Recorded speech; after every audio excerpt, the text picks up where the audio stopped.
Prema pravoslavnom kalendaru, prva slava u novoj godini je Sveti Ignjatije, poznat kao Bogonosac.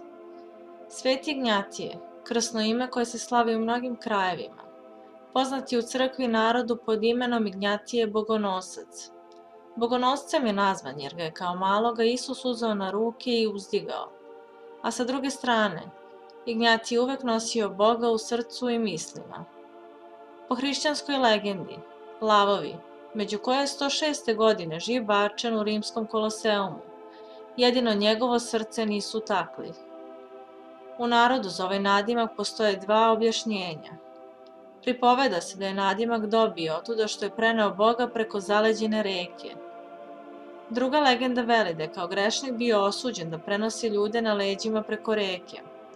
Pa kad je jednoga, što je požurivao, budući da je hiteo da pokudi devojku, naljućen ubio.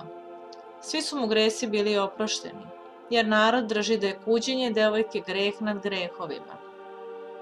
Ponegde se mesi kolači deli deci, ali ih prvo povuku za uvo da što više porastu u sledećoj godini. Ne rade se teški poslovi, naročito ženski, kao što je predanje, tkanje i šivenje. Ponegde se ovaj dan naziva i kokošinji dan ili kokošiji Božić. U narodu se obavlja niz radnji i običaja radi zaštite kućnog imetka i pernate živine.